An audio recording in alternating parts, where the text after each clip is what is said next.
Assalamualaikum warahmatullahi wabarakatuh. Innal hamdalillah nahmaduhu wa nasta'inuhu wa nastaghfiruh wa na'udzu billahi min syururi anfusina wa min sayyiati a'malina. May yahdihillahu fala mudilla lahu wa may yudlil fala hadiyalah. Wa asyhadu an la ilaha illallah wahdahu la syarikalah wa asyhadu anna Muhammadan abduhu wa rasuluhu la nabiyya ba'dah. Alhamdulillah, segala puji bagi Allah Subhanahu wa taala yang pada hari ini Allah Subhanahu wa taala masih berikan kita kesempatan untuk melanjutkan kajian kita membahas fikih thaharah. Dan ini adalah perjumpaan kita yang ketiga membahas kitab Al-Fiqh Syafi'i lil Mubtadi'in. Fikih Syafi'i bagi pemula yang dikarang oleh Syekh Ahmad Mahmud Abu Hasubah. Dan sekarang adalah pembahasan mengenai tentang air. Kemarin kita bahas tentang wasailut thaharah, sarana-sarana bersuci. Ada berapa kemarin? Ada 4. Yang pertama adalah air, yang kedua adalah debu, yang ketiga adalah istihalah, perubahan bentuk atau wujud, dan yang terakhir adalah batu. Jadi ini wasilah-wasilah sarana untuk bersuci. Nah, insya Allah pada pembahasan kali ini kita akan fokus membahas tentang air. Tentang air. Qala al-mu'allif, al-ma'u alladhi yusta'malu li raf'il hadathi au izalatin najis. Air yang digunakan untuk mengangkat hadas dan menghilangkan najis. Yustaratu li raf'il hadas wa izalatin najas isti'maluhu al-ma' al-mutlaq. Disyaratkan untuk mengangkat hadas, baik hadas besar maupun hadas kecil, itu adalah air mutlak. Untuk mengangkat hadas dan menghilangkan najis adalah air mutlak. Apa itu air mutlak? Wadukhul wadakhala fil ma'i jami'u anwa'ihi bi ayyi sifatin kana. Maksud dalam pengertian air mutlak itu adalah semua jenis air apapun sifatnya, selama dia dinamakan air murni, air yang tidak ada campurannya, air yang memang dari sana bentuk penciptaannya. Wa kadza mutasa'idan min bukharin wa huwal murtafi' min ghalayanil ma'. Termasuk juga air yang berasal dari uap air, yaitu sesuatu yang naik dari air yang mendidih. Jadi air mendidih menguap, itu pun dinamakan air. Intinya air mutlak adalah air yang dia air murni, yang masih dari penciptaannya seperti itu. Jadi air apapun itu namanya air mutlak, selama belum ada tambahan kayak air kopi, air teh, air jus, itu nggak mutlak lagi. Kenapa? Karena sudah ada sifat yang mendominasi selain sifat air. Wa kharaja bihi ma la yusamma ma, dan keluar dari definisi ini adalah sesuatu yang tidak dinamakan air. Katurabit tayammum, seperti debu untuk tayamum, wa hajar istinja, dan bebatuan untuk istinja, wa adwiyatid dabbagh, dan juga perangkat atau alat untuk menyamak, untuk membersihkan kulit dari daging, wa syamsi wan nari wa ghairiha, begitu juga matahari, api, dan selainnya. Ini tidak dinamakan sebagai air. Wa syamalatil ma'al nazila minas sama' wan nabi'a minal ardi walau min zamzam. Dan termasuk air mutlak adalah air yang turun dari langit dan air yang keluar dari bumi. Jadi air itu dibagi menjadi 2. Ada yang turun dari langit dan ada yang keluar dari bumi. Air yang keluar dari bumi itu contohnya air laut.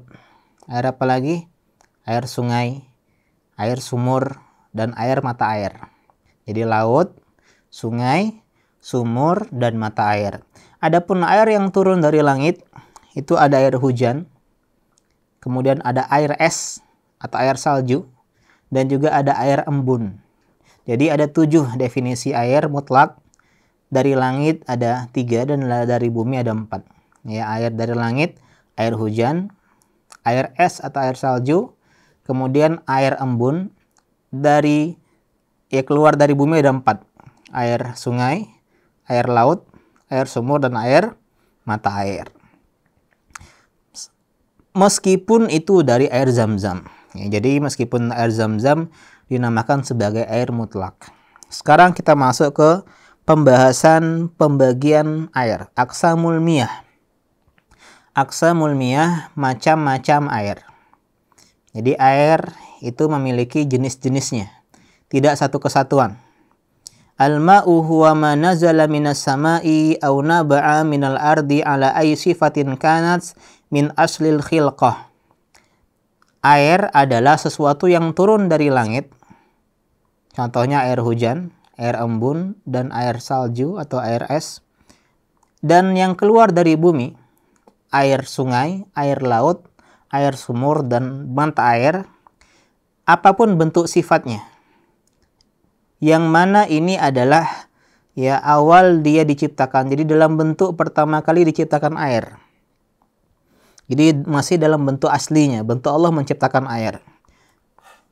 Wa aqsamuhu bi'tibari asnafihi thalatha. Adapun macam-macamnya ditinjau dari jenis-jenisnya ada 3. Jadi air terbagi menjadi 3. Yang pertama al-ma'u tahur, air yang tahur. Air yang suci lagi menyucikan. Yang kedua adalah al-ma'u at-tahir, air yang tahir. Air yang suci tapi dia tidak menyucikan. Yang terakhir adalah al-ma'un najis, air najis atau air al-mutanajis, air najis. Jadi air terbagi menjadi 3. Yang pertama adalah air tahur, suci dan menyucikan yang lain.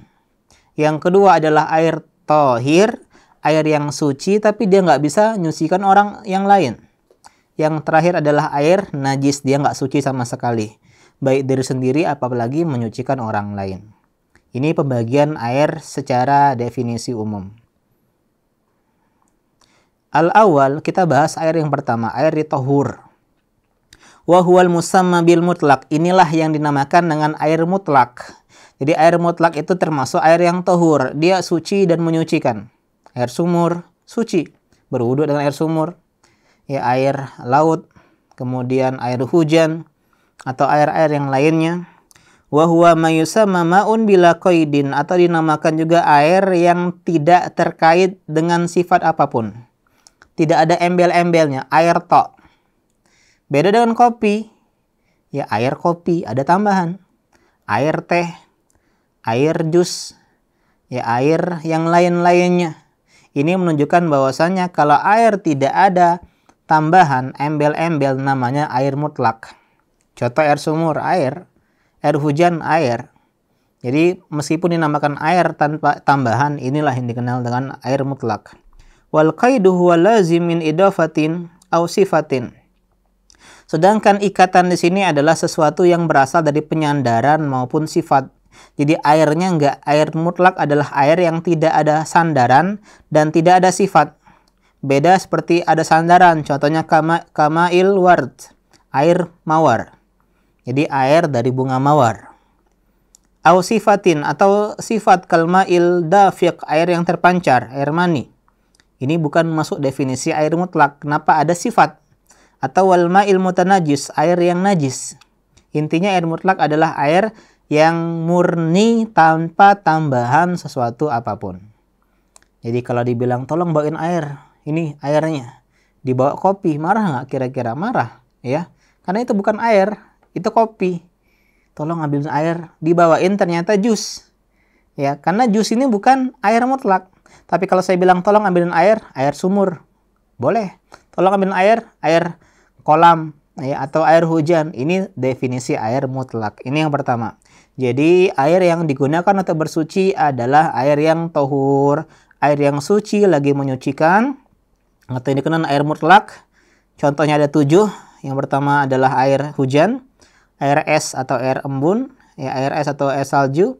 Yang ketiga air embun, kemudian yang dari bumi ada air laut. 4, kelima air hujan, air sumur, air sungai, dan air mata air. Jadi ada 7 definisi air yang disebutkan di sini.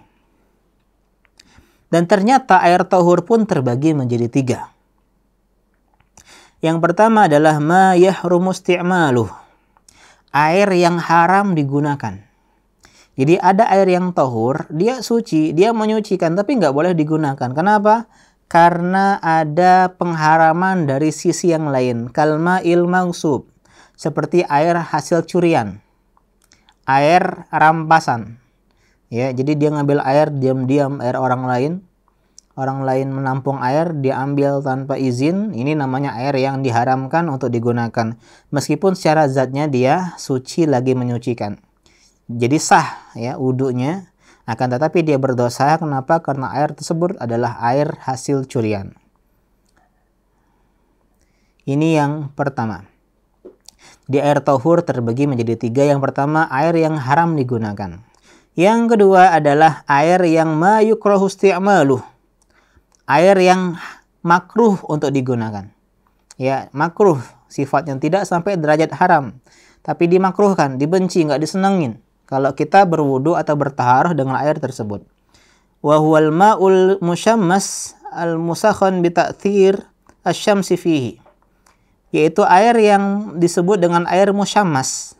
Air al-musyammas dari kata syams artinya matahari. Itu air yang dipanaskan karena pengaruh air yang panas karena pengaruh matahari. Jadi kalau air yang terkena sinar matahari kemudian dia jadi panas, ini dimakruhkan dalam mazhab Syafi'i untuk digunakan dalam bertaharah. Qala Syafi'i rahimahullah, Imam Syafi'i berkata, la akrahul ma'al musyammas illa min jihati tib. Aku tidak memakruhkan penggunaan air musyammas, air yang panas disebabkan sinar matahari, kecuali dari sisi kedokteran, kesehatan, medis. Kenapa? Lil qawli innahu yuwarisul baros. Karena ya menurut sebagian para ulama, air yang musyammas tadi, air yang panas gara-gara sinar matahari ini tidak baik untuk kesehatan. Katanya bisa menyebabkan kulit itu menjadi belang. Ya, ini termasuk ilah atau sebab kenapa Imam Syafi'i memakruhkan penggunaan air musyammas. Dan air musyammas ini kata sebagian para ulama Syafi'i ya, ada syarat-syaratnya dimakruhkan. Ya, jadi enggak makruh secara mutlak. Yang pertama disebabkan sinar matahari. Jadi kalau panasnya gara-gara bukan sinar matahari, nggak dimakruhkan. Bukan air musyammas. Dan digunakan di wadah atau bejana logam. Jadi kalau di logam, contohnya ya dari timah, atau dari kuningan, atau dari besi, tembaga, dimasukkan air, dipanasin di bawah sinar matahari, ini dinamakan air musyammas. Dan digunakan untuk badan. Kalau untuk pakaian nggak masalah, nggak makruh. Ya, dan digunakan untuk manusia yang masih hidup. Kalau digunakan untuk yang sudah meninggal tidak masuk dalam definisi makruh di sini. Akan tapi Imam Nawawi rahimahullah, seorang ulama mazhab Syafi'i, mengatakan tidak ada sifat makruhnya. Yang lebih tepat menurut Imam Syafi'i adalah air musyammas tidak dimakruhkan untuk digunakan untuk bersuci. Tapi di kitab kita yang dibahas ini, ya hukum asalnya makruh, wallahu taala alam, dalam mazhab Syafi'i.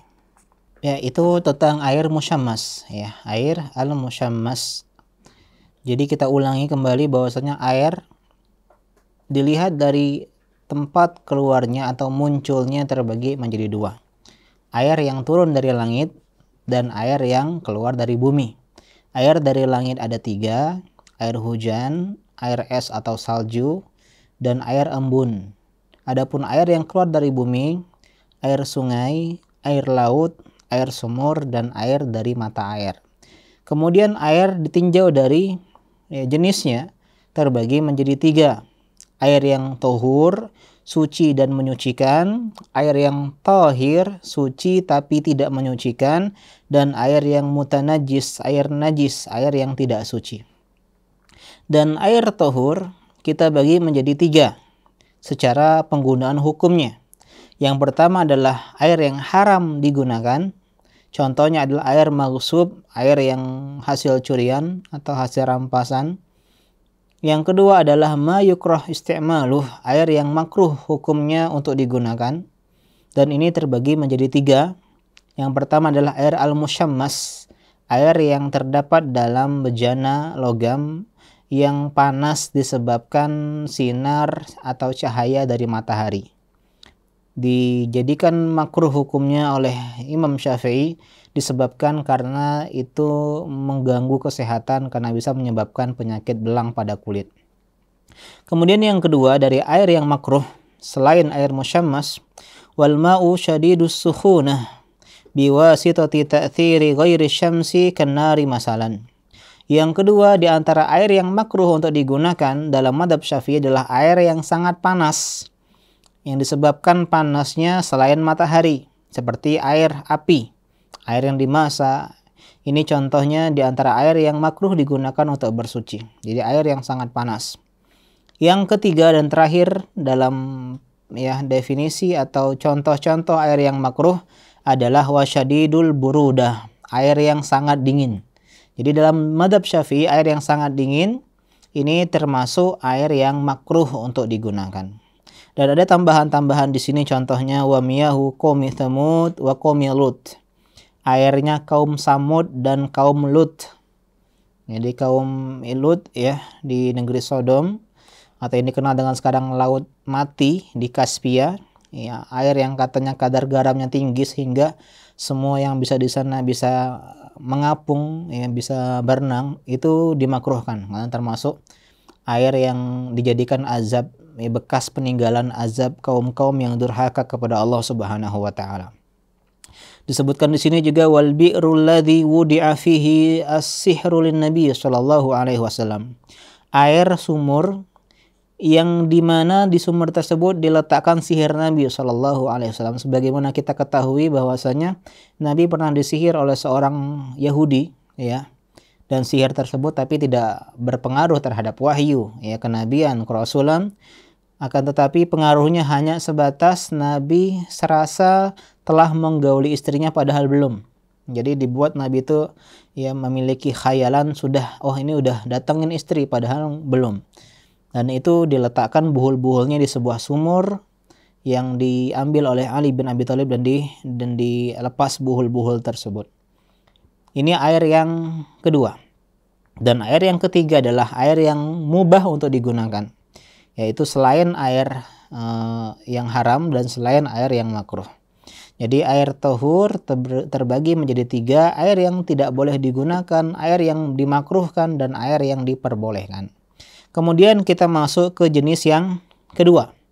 Al-ma'ut tahir alladzi la yutahhiru ghairahu. Adalah air yang tahir, dia suci tapi dia tidak menyucikan ya orang lain, tidak menyucikan yang lain. Wa huwa thalathatu aqsam, dan dia ada 3 macam, atau kita sederhanakan menjadi 2 macam karena yang pertama dan yang kedua sama-sama dalam makna yang sama.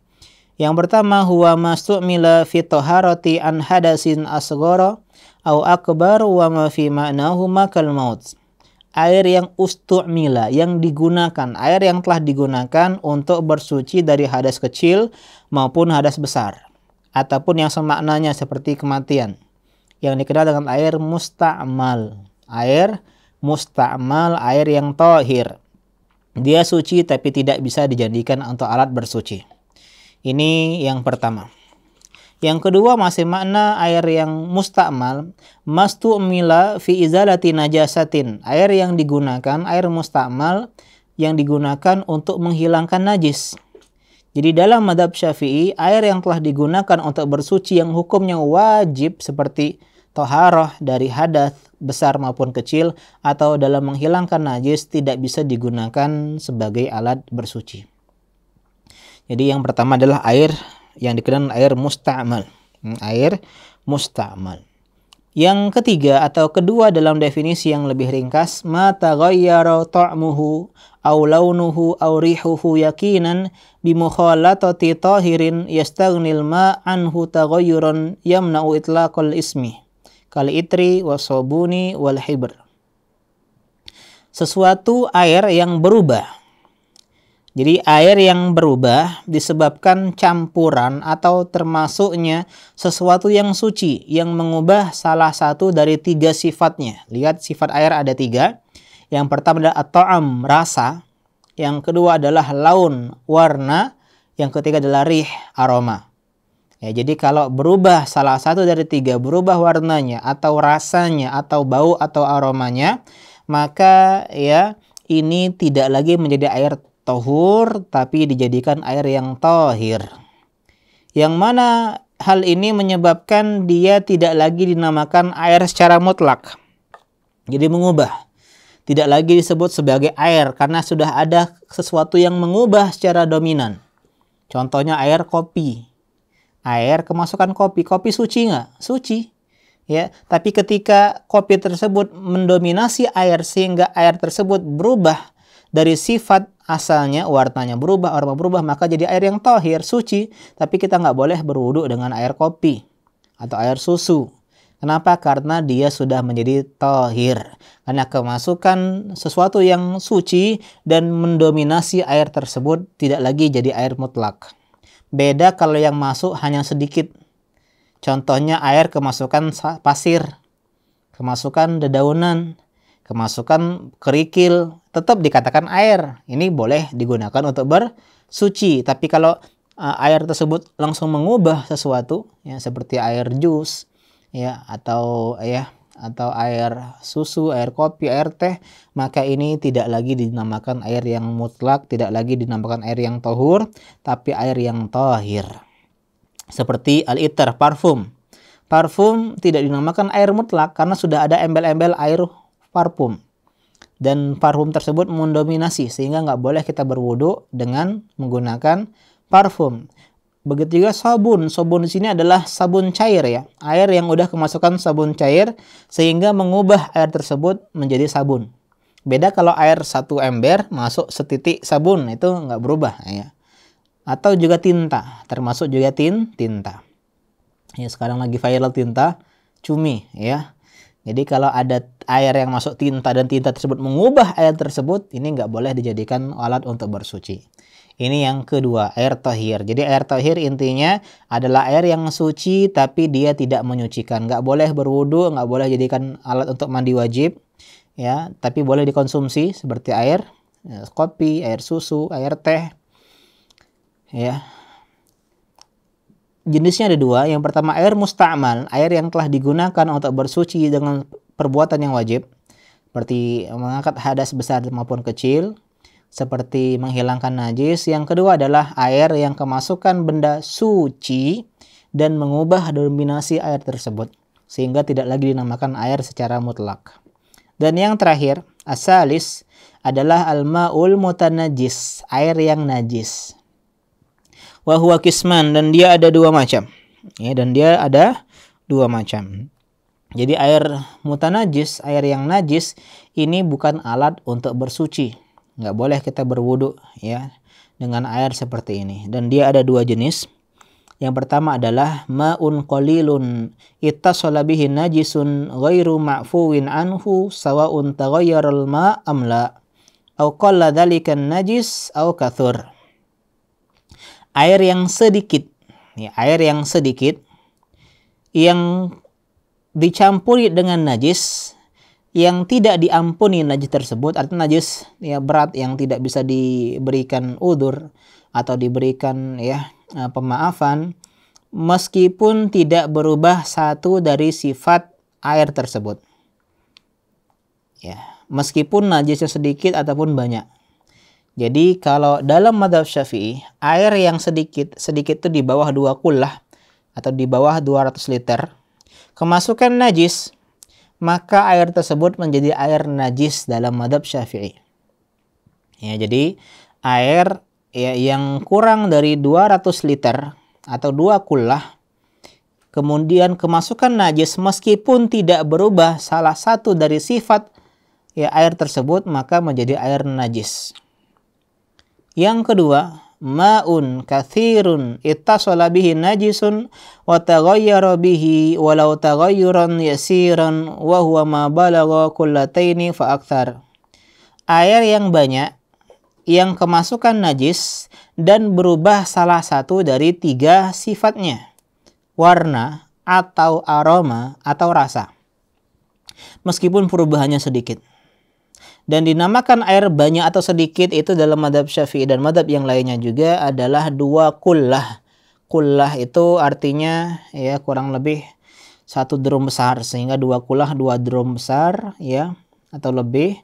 Kalau di sini dikatakan wal kullatan itu 446 3/7 rital atau 195,312 kilogram. atau 270 liter. Atau dalam kitab yang lain, dalam kitab Takrirat Sadidah, 217 liter. Atau ada yang lebih menyederhanakan menjadi 200 liter. Jadi 2 kullah itu kurang lebih 200 liter. Kalau lebih dari 200 liter kemasukan najis, maka dia tidak menjadi najis kecuali berubah salah satu dari sifatnya. Tapi kalau dalam mazhab Syafi'i, ya, air tersebut sedikit di bawah 2 liter, di bawah 200 liter, meskipun tidak berubah salah satu dari sifatnya, maka dinamakan air najis. Ini diantara kesimpulan kita pada hari ini, ya. Kita ulangi, air terbagi menjadi 2 ditinjau dari tempat keluarnya atau tempat datangnya. Ada air yang berasal dari langit, ada air yang berasal dari bumi.